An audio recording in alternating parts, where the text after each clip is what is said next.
Good evening students, और सबका बहुत बहुत स्वागत है मेरे यूट्यूब चैनल पर। आप पढ़ रहे हैं बायो विद अकबर सर के साथ। हम जो टॉपिक पढ़ रहे हैं वो एनसीईआरटी के टॉपिकों में से है। हमने पिछले टॉपिकों में निकेत तक सारी बातें कर ली थी। हमारा टॉपिक यहाँ तक आ गया था, हमने निकेत तक सारी चर्चाएं कर ली थी। अब हमारा टॉपिक जो स्टार्ट हो रहा है वो है प्रमुख अजैविक कारक या अजैव कारक। इसको इंग्लिश में ए बायोटिक फैक्टर कहते हैं। क्या कहते हैं? ए बायोटिक फैक्टर। अगर हम इसकी परिभाषा के ऊपर काम करें तो सबसे पहली परिभाषा आती है अजैविक। आ मतलब क्या होता है? आ मतलब अपन को सबको पता है बहुत अच्छे से। आ का मतलब होता है नहीं से। क्या होता है? नहीं से। इसके बाद जैव। जैव मतलब जिनमें जीवन नहीं है।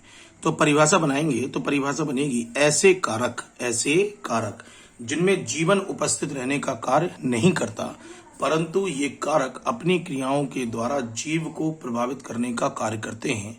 इस प्रकार के पाए जाने वाले कारकों को अजैविक कारक के नाम से हम क्या करते हैं? जानते हैं। ये आपको बहुत अच्छे से पता है कि अजैविक कारक के बारे में अगर हम बात करें तो ऐसे कारक जिनमें जीवन नहीं होता परंतु ये जीव के जीवन के लिए बहुत आवश्यक होते हैं, इस प्रकार के पाए जाने वाले कारकों को अजैविक कारक के नाम से क्या करते हैं? जानते हैं। यहाँ पे हमारे पास सबसे पहली हेडिंग में दिया है तापमान। आप लोगों को ये बहुत अच्छे से पता है कि तापमान में जीवन नहीं होता, लेकिन मैं आपसे एक पूछूं कि क्या ताप के बिना इस प्रकृति में, इस पृथ्वी पर क्या जीवन संभव है? तो आप कहेंगे नहीं सर, बिल्कुल जीवन संभव नहीं है। क्यों? इसीलिए नहीं है क्योंकि पौधे प्रकाश संश्लेषण की क्रिया करके भोजन के निर्माण का कार्य करते हैं। जब पौधों में प्रकाश संश्लेषण होता है तो ऑक्सीजन मुक्त होने का कार्य करती है, और यही ऑक्सीजन जो होती है ये वायुमंडल में मुक्त होने का कार्य करती है, जिसको ग्रहण कर हम प्रमुख रूप से अपने सारे शरीर की क्रियाओं को करते हैं और जीवित बने रहने का क्या करते हैं? कार्य करते हैं। तो यहाँ पे हमारा जो कंटेंट है, इस कंटेंट में सबसे पहला टॉपिक स्टार्ट हो रहा है तापमान। सबको पता है बहुत अच्छे से, मैं इसको पढ़ता हूं, आप समझिएगा, ठीक है। लिखा है पारिस्थितिक रूप से सबसे ज्यादा प्रासंगिक पर्यावरणीय कारक ताप को माना जाता है। प्रासंगिक मतलब मुख्य। प्रासंगिक मतलब क्या होता है? मुख्य। पारिस्थितिक रूप से सबसे ज्यादा अगर कोई मुख्य कारक है तो वह प्रमुख रूप से पाए जाने वाला तापमान। आप जानते ही हैं कि पृथ्वी पर औसत तापमान ऋतु के अनुसार बदलता है। हमें पता है ऋतुएं कितनी प्रकार की होती हैं? 3 प्रकार की होती हैं, जिनको हम सर्दी, गर्मी, बरसात के नाम से क्या करते हैं? जानते हैं। हर एक मौसम में ताप भी कैसा होता है? अलग अलग रहने का क्या करता है? कार्य करता है। जैसे गर्मी के मौसम में तापमान बहुत अधिक रहने का कार्य करता है, सर्दी के मौसम में तापमान कम रहने का कार्य करता है, और जो वर्षा का मौसम होता है उसमें तापमान के साथ साथ पूरे वातावरण के अंतर्गत आर्द्रता जो होती है उपस्थित रहने का क्या करती है? कार्य करती है। तो हमारी पृथ्वी पर जो औसत तापमान है वो ऋतुओं के अनुसार परिवर्तित होने का क्या करता है? कार्य करता है। अब इसमें यहां पे लिखा हुआ है भूमध्य रेखा से। कहां से बेटा? भूमध्य रेखा से। अब हम चलते हैं आगे के टॉपिक पर। देखिएगा, मैं एक बार सेट कर देता हूं बहुत अच्छे से, तो अपन इसको बहुत अच्छे से पढ़ पाएंगे। सबको दिख रहा होगा। देखिए, इसमें लिखा है ध्रुवों की ओर भूमध्य रेखा से। कहां से बेटा? भूमध्य रेखा से ध्रुवों की ओर, मैदानों से पर्वत शिखरों की ओर उत्तरोत्तर घटता रहता है। अब देखो इस लाइन को, क्या गजब की लाइन है। अगर हम भूमध्य रेखा से ध्रुवों की ओर जाते हैं, जैसे मान लीजिए, सपोज करिए कि ये प्रमुख रूप से हमारी पाई जाने वाली पृथ्वी है, ठीक है। इस पृथ्वी पर ये बीच की पाई जाने वाली रेखा भूमध्य रेखा, सबको पता है बहुत अच्छे से। भूमध्य रेखा उस रेखा को कहते हैं जो पृथ्वी को 2 भागों में बांटने का क्या करती है? कार्य करती है। हमारा जो पाया जाने वाला सूर्य होता है उसका जो प्रकाश पड़ता है वो भूमध्य रेखा पर लंबवत पड़ने का क्या करता है? कार्य करता है। इस तरीके से जो प्रकाश होता है वो पड़ता है। अब इसको भी अपन को पता है कि ऊपर की ओर प्रमुख रूप से ध्रुव जो होते हैं वो उपस्थित रहने का क्या करते हैं? कार्य करते हैं। ये हमने मान लिया, ये हमारा नॉर्थ पोल है, उत्तरी ध्रुव। ये हमारा प्रमुख रूप से साउथ पोल है, जिसको दक्षिणी ध्रुव के नाम से हम क्या करते हैं? जानते हैं। अब ये कह रहे हैं कि भूमध्य रेखा से ध्रुवों की ओर आप ऊपर की ओर जाने का कार्य करिए। चलिए भैया, हम ऊपर चलते हैं। आप जैसे जैसे ऊपर जाते जाएंगे, अपन को बहुत अच्छे से मालूम है कि तापमान जो होगा वो लगातार प्रमुख रूप से कम होने का क्या करता जाएगा? कार्य करता जाएगा। जैसे जैसे आप प्रमुख रूप से ऊपर की ओर जाते हैं तो वहां पे प्रमुख रूप से टेम्परेचर जो होता है कम होता है। भूमध्य रेखा से ध्रुवों की ओर जाने पर तापमान का मान जो होता है वो कम होने का क्या करता है? कार्य करता है। इसी प्रकार से लिखा है मैदानों से पर्वत शिखर पे। अगर जैसे मान लीजिए कि मैं मान लूं ये मैदान है, तो मैदान पे ताप बहुत ज्यादा होता है, लेकिन अब जैसे जैसे हम ऊपर की ओर चढ़ने का कार्य करेंगे, आप जैसे जैसे ऊपर जाते जाएंगे टेम्परेचर घटने का क्या करेगा? कार्य करेगा। याद रखना, हम जैसे जैसे ऊपर जाते हैं वैसे वैसे प्रमुख रूप से ताप का मान जो होता है वह प्रमुख रूप से कम होने का क्या करता है, कार्य करता है। तो तापमान कैसे बदलता है? तापमान ऋतुओं से भी बदलता है। तापमान जो होता है वह प्रमुख रूप से, आप जब मैदानों से पर्वतों की ओर जाते हैं तब भी ताप कम होता है, आप ध्रुवों की ओर जाते हैं भूमध्य रेखा से तब भी ताप कम होने का क्या करता है, कार्य करता है। इसके बाद है ध्रुवीय क्षेत्रों और उच्च तुंगता वाले क्षेत्रों में तापमान अब शून्य से लेकर ग्रीष्म में उष्ण कटिबंधीय मरुस्थल में 50 डिग्री सेंटीग्रेड से अधिक पहुंच जाता है। चलिए हम इसको देखते हैं, इस पॉइंट को समझें जरा। इस पॉइंट के बारे में क्या है लिखा है, ध्रुवीय क्षेत्रों और उच्च तुंगता वाले क्षेत्रों में अब शून्य से लेकर ग्रीष्म में उष्ण कटिबंधीय मरुस्थलों में 50 डिग्री सेंटीग्रेड से अधिक पहुंचने का कार्य करता है। अब देखना, जरा समझना। देखो, हम जैसे यहां पे अगर ऊपर की ओर जाए, कहां पे जाएं? ध्रुवीय क्षेत्रों से ऊपर की ओर। उच्च तुंगता का मतलब होता है एल्टीट्यूड। एल्टीट्यूड मतलब होता है आप जब सीधे लंबवत बढ़ने का कार्य करते हैं। जैसे मान लीजिए कि हमारे पास, हमने पेंसिल का यहां से उदाहरण ले लेते हैं कि हमारे पास पेंसिल है, नीचे भूमध्य रेखा है, इस भूमध्य रेखा से हम कहां की ओर जाएंगे? ऊपर की ओर जाएंगे।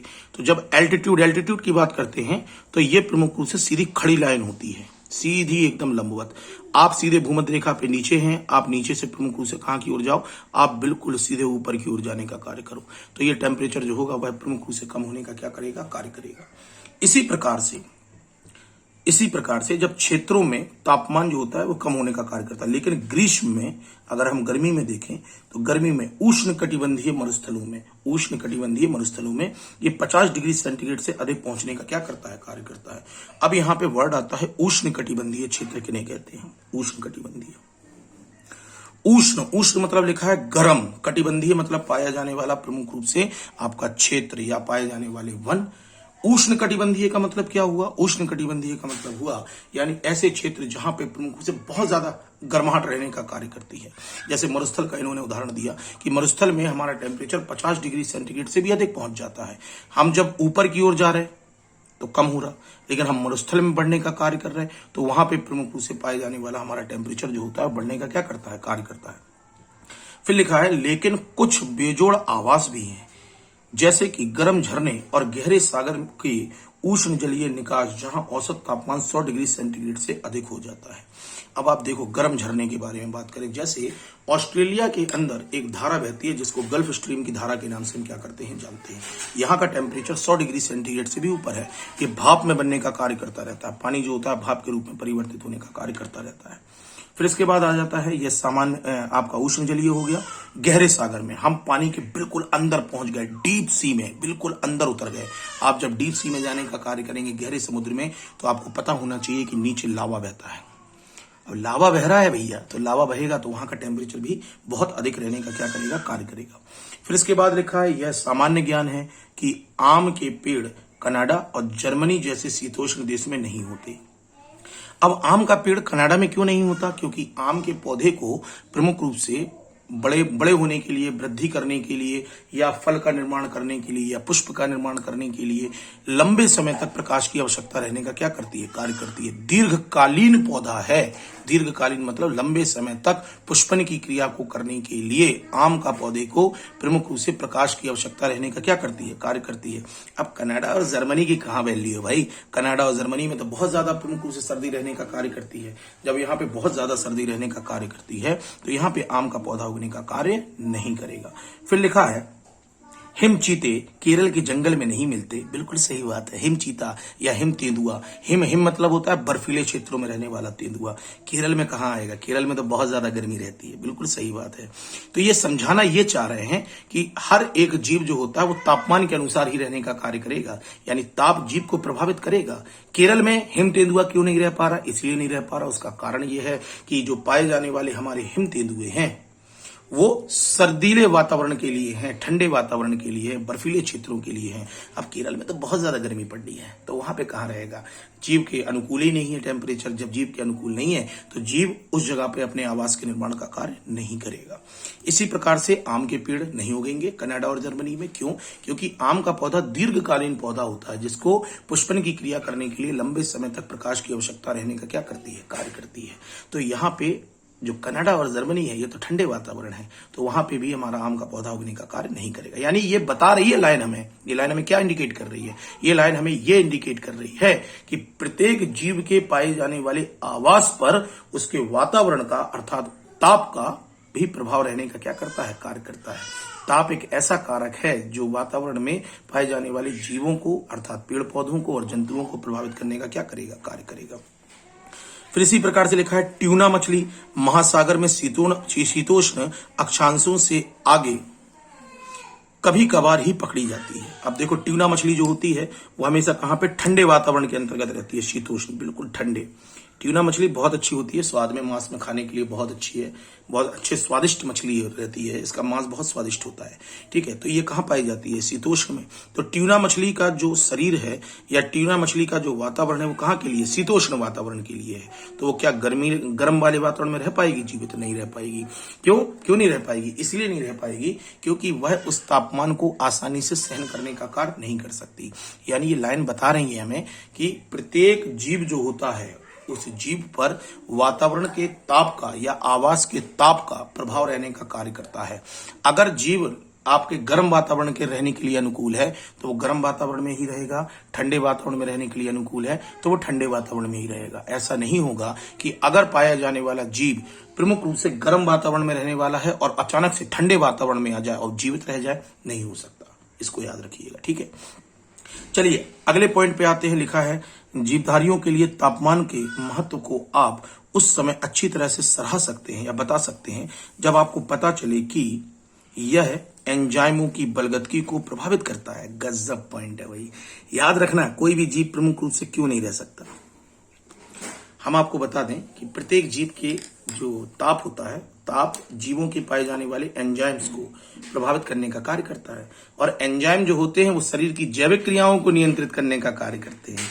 जैसे गर्मी में एंजाइम का स्राव ज्यादा होता है, सर्दियों में एंजाइम का स्राव कम रहने का क्या करता है, कार्य करता है।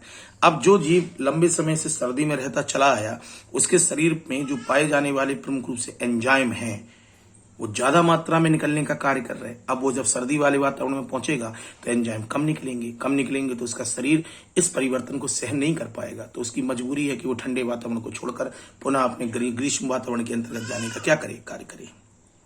इसी प्रकार से जो पाए जाने वाले जीव सर्दी वाले वातावरण में रहते हैं, ठंडक वाले वातावरण में रहते हैं, वहां एंजाइम का स्राव कम रहने का कार्य करता है। अगर ये गर्मी वाले क्षेत्र में जाएंगे वहां एंजाइम का स्राव बढ़ेगा, अर्थात वो भी वातावरण को इस परिवर्तन को सहन करने का काम नहीं कर पाएंगे। तो वो पुनः अपने आवास में वापस लौटने का यानी गर्म वाले स्थान पर लौटने का क्या कर जाएंगे, कार्य कर जाएंगे। लिखा है फिर इसके आगे, और इसके द्वारा आधारी उपापचय जीव की अन्य क्रियाओं, कार्यकीय प्रकारों तथा उसकी गतिविधियों को प्रभावित करता है। देखो ये लाइन आ गई जो अभी हमने आपको समझाई कि प्रत्येक जीव जो होता है एंजाइम किसको कंट्रोल करता है, शरीर की उपापचय क्रिया को। अब जब ताप परिवर्तित होगा तो एंजाइम कम या ज्यादा निकलेंगे तो उपापचय क्रियाएं प्रभावित होने का क्या करेंगी, कार्य। और अगर उपापचय क्रियाएं प्रभावित होंगी ना बच्चा, तो याद रखना जीव इस परिवर्तन को सहन नहीं कर पाएगा, उसकी मेटाबॉलिक रिएक्शंस अच्छे से नहीं होंगी तो जीव जीवित रहने का कार्य नहीं करेगा। अर्थात वो अपने ताप के परिवर्तन के कारण अपने वातावरण को छोड़ के जा ही नहीं सकता। ठीक है, चलो आगे।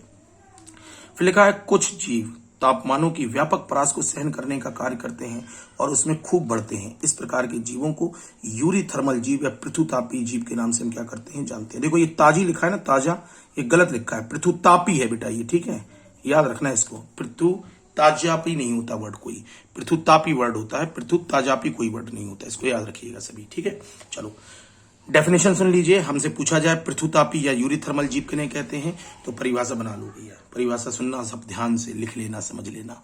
परिभाषा लिखी है, पृथुतापी जीव किन्हें कहते हैं, ऐसे जीव, बोलो भैया, ऐसे जीव जो वातावरण में होने वाले ताप के परिवर्तन की लंबी परास मतलब होता है सीमा, ताप के बड़े परिवर्तन को भी आसानी से सहन करने का कार्य कर सकते हैं। इस प्रकार के पाए जाने वाले जीवों को आपका पृथुतापी या यूरीथर्मल जीवों के नाम से हम क्या करते हैं, जानते हैं। परिभाषा याद करना, ऐसे जीव बोलना, ऐसे जीव जो वातावरण में पाए जाने वाले ताप की लंबी परास को, परास मतलब जो पाई जाने वाली सीमा है, उसको आसानी से सहन करने का कार्य कर सकते हैं। इस प्रकार के पाए जाने वाले जीवों को पृथुतापी या यूरीथर्मल जीवों के नाम से हम क्या करते हैं, जानते हैं। फिर इसी के बाद लिखा है, अगला वर्ड आ जाएगा तनुतापी, या इसको कहते हैं स्टेनोथर्मल। इसकी भी परिभाषा याद रखना, देखो लिखा है इसमें, लेकिन उनमें से अधिकांश तापमानों की कम परास में ही रहते हैं, ऐसे जीव को स्टेनोथर्मल जीवों के नाम से क्या करते हैं, जानते हैं। परिभाषा क्या बनेगी स्टेनोथर्मल की या तनुतापी की, तो परिभाषा बनाना, देखना, लिखना। देखो इसमें लिखेंगे ऐसे जीव, स्टेनोथर्मल बोल रहे हैं, देखना, ऐसे जीव जो तापमान की कम परास को सहन करने का कार्य करते हैं, या ऐसे भी कह सकते हैं ऐसे जीव जो तापमान की बहुत लंबी परास को सहन करने का कार्य नहीं कर पाते, इस प्रकार के पाए जाने वाले जीवों को तनुतापी जीवों के नाम से या स्टेनोथर्मल जीवों के नाम से हम क्या करते हैं, जानते हैं। ठीक, इसके बाद लिखा है विभिन्न जातियों के भौगोलिक वितरण काफी हद तक उनकी तापीय सहन शक्ति पर निर्भर करते हैं। यानी जो जीव जितने ताप को सहन कर सकता है वो उसी वातावरण में रहेगा। अगर वो ताप को लंबी ताप के बहुत बड़े परिवर्तन को सहन नहीं कर सकता तो वो उस स्थान पे जाएगा ही नहीं किसी भी प्रकार से। और अगर कोई पाया जाने वाला जीव ऐसा है हमारा जो बहुत कम तापमान पे जीवित रहने का कार्य करता है, तो बहुत कम ताप वाले ही क्षेत्र में रहेगा। कोई तापमान बहुत ज्यादा, कोई क्षेत्र ऐसा है जहां पे बहुत ज्यादा ताप है, उस जगह पे जाने का कार्य नहीं करेगा। ठीक है, क्योंकि हर चीज किसके ऊपर निर्भर कर रही है, एंजाइम। क्यों नहीं जाएगा, उसका कारण यह है क्योंकि पाए जाने वाले जीव किसी भी कोई आपसे जैसे क्वेश्चन पूछा जाए कि एक जीव ग्रीष्म वातावरण के अंतर्गत रहता है, क्या वो सर्दी वाले वातावरण में या ठंडे क्षेत्रों में जाकर जीवित रहने का कार्य कर सकता, तो आप लिखेंगे नहीं। क्यों नहीं कर सकता, इसलिए नहीं कर सकता क्योंकि पाए जाने वाले जीव के शरीर में जो ग्रीष्म या ठंडे वातावरण में रहने वाला जीव है उसके शरीर में एंजाइम का स्राव कम होगा। जब एंजाइम का स्राव कम होगा तो उसके शरीर में होने वाली उपापचयी क्रियाएं भी धीमी गति के साथ संपन्न होने का क्या करेंगी, कार्य करेंगी। यदि वह जीव ग्रीष्म कालीन क्षेत्रों के अंतर्गत जाने का कार्य करता है या ग्रीष्म क्षेत्रों के अंतर्गत जाने का कार्य करता है तो एंजाइम शरीर के अंतर्गत अधिक मात्रा में निकलेंगे, जिसके कारण उसकी उपापचय क्रिया प्रभावित होने का कार्य करेगी। अतः जीव जाने का कार्य नहीं करेगा। ठीक है, चलो आगे। इसके बाद अगला लिखा है विभिन्न जातियों के भौगोलिक वितरण काफी हद तक उनकी तापीय सहन शक्ति पर निर्भर करते हैं। क्या आपके ध्यान में कुछ पृथुतापी, तनुतापी प्राणियों और पादपों के नाम आते हैं? बिल्कुल आते हैं।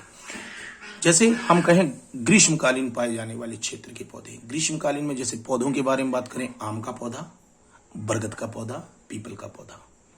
अगर हम पाए जाने वाले शीतोष्णतापी पौधों के बारे में बात करें टुंड्रा प्रदेश के, तो वहां पे आ जाएगा प्रमुख रूप से जैसे रेडवुड, पाइन का पौधा, ये सब पौधे है ना, एक्समक्स ट्री, ये सब आ जाएंगे इसके अंतर्गत। जंतुओं में भी आ जाएंगे जैसे हिम तेंदुआ सर्दी वाले वातावरण में रहता है। इसी प्रकार से ग्रीष्म वातावरण के अंतर्गत अगर हम उदाहरण लें जंतुओं में, तो ग्रीष्म वातावरण के अंतर्गत जैसे आपका उदाहरण लेने का कार्य कर लीजिए,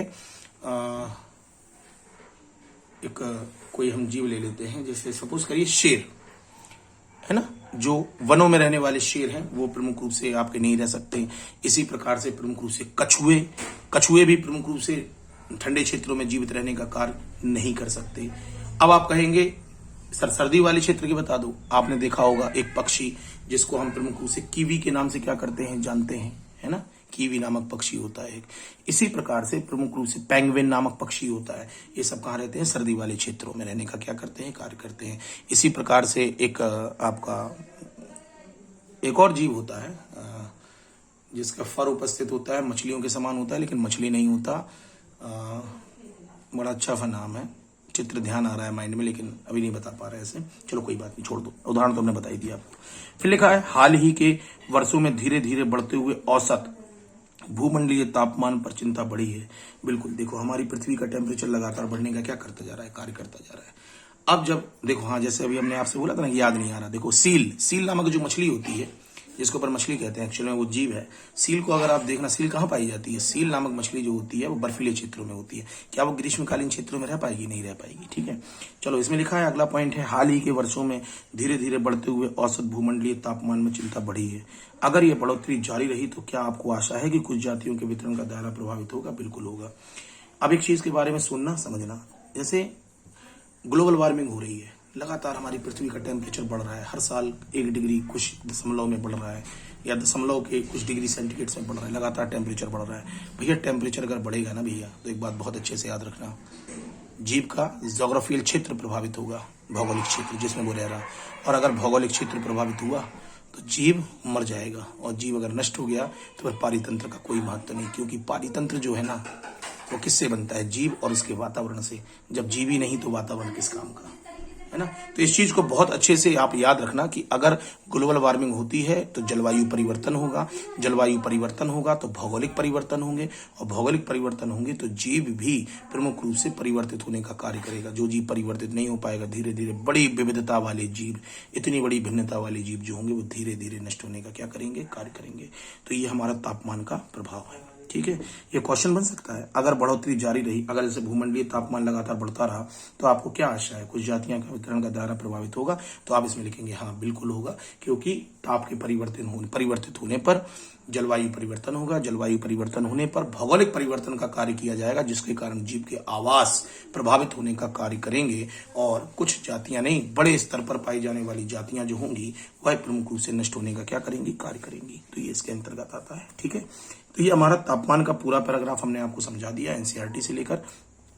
अगले वीडियो में हम बात करेंगे जल के ऊपर, जो अगला टॉपिक है हमारा जल, जो अजैवीय कारक के अंतर्गत आता है, जल कैसे प्रभावित करता है अपने आप में।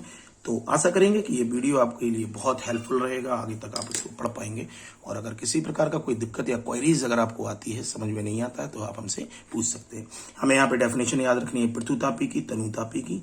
तापमान का क्या प्रभाव होता है, ये एंजाइम का परिवर्तन, और एंजाइम के परिवर्तन से क्या होगा, उपापचय परिवर्तित होगा। ठीक है, इसके बाद आपको याद रखना है ये वाला क्वेश्चन जो यहाँ से बना है कि कुछ वर्षों में धीरे धीरे बढ़ते हुए औसत भूमंडलीय तापमान पर चिंता बढ़ी है, अगर यह बढ़ोतरी जारी रही तो क्या आपको आशा है कि कुछ जातियों का वितरण का दायरा प्रभावित होगा?